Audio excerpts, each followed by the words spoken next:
My husband was so jealous of my son that he decided to get into his ex-wife's pants. Now he's on the verge of madness because I'm leaving him. I and my husband have been married for 3 years, dating for 6. He has an ex-wife which he divorced a year before we met. We have a son who was adopted after we got married and who I love as my own child because he is. I know my husband, Peter, is bisexual, but I have no problem with it, and I had no problem with his ex-wife, Allison. I did have a problem with his family as they're a bit homophobic and are always telling Peter he should get back together with Allison. Well, 2 weeks ago, we were at his family's town because it was my son, Jack's, fake name, birthday, and we wanted to spend it as a family. My mother-in-law decided it would be a good idea to invite Allison, so she arrived in the middle of the party. I didn't want to ruin Jack's birthday, so I stayed quiet. I spent all my time with Jack, playing with him and his cousins at his request. When it was time to cut the cake, I noticed Allison and Peter weren't there, so I went inside and looked for them around the house. I found them in Peter's old bedroom taking their clothes off. I stood there in shock for a moment, but then I left and went back to celebrating Jack's birthday. Part of me wanted to scream and cry, but I also was in shock and I refused to make Jack's birthday about me. We cut the cake and opened the presents. People were already leaving when Allison and Peter came back. Peter took me aside and started saying that I shouldn't have cut the cake without him present and it was disrespectful. I stared at him and just said, "I'm sorry. I just thought you'd be too busy getting into your ex-wife's pants." He got quiet, so I took Jack and left the house to go back to the hotel. Once I put Jack in bed and made sure he was asleep,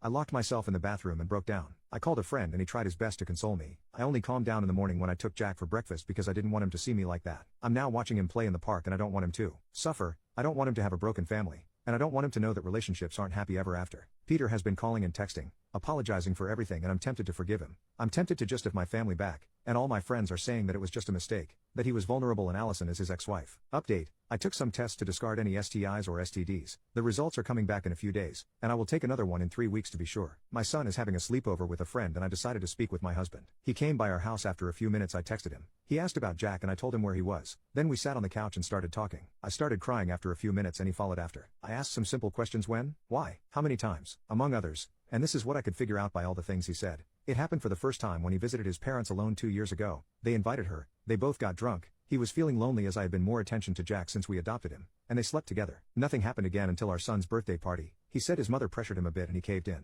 I don't believe he did it for that reason, but I don't know. He said he doesn't love her and I believe him, but it doesn't negate the fact of what he did. After talking for a while, I told him that I wanted a divorce. He started sobbing and begging for another chance, but I told him that I couldn't give him another chance because I wouldn't be able to trust him again and I didn't want that in a relationship. He kept crying and begging for another 30 minutes until I told him that we had to think about Jack and his well-being and that we could stay friends DS and co-parent him. He got mad, really mad. He started yelling that it was all Jack's fault, that we shouldn't have adopted him, that he's the one who's getting between us. I was crying and really scared. I had never seen him this angry. He hit the table and stormed out of the house. I called the house where Jack is staying at and told them if Peter shows up there, they can't open the door. After the little episode, I was scared that Peter would try to hurt Jack. I called my friend again, Thomas, and told him everything that happened. He came by and is staying with me until I'm better. Right now, I'm trying to figure out what to do and how to go on with the divorce. Update number 2. My husband has been showing up at my work, following me, and calling me from burner phones. I was afraid he'd go after Jack, but he didn't. He said a lot of stuff, but I'll try to write the important things. He said that he missed when we were just us, that I stopped paying attention to him when we adopted that Jack, that I wasn't his anymore. He said that he missed how dependent I was on him. I was very insecure when we met, but I started working on my issues when we adopted Jack because I didn't want to be a bad example for him. When we got married, I used to get sick all the time.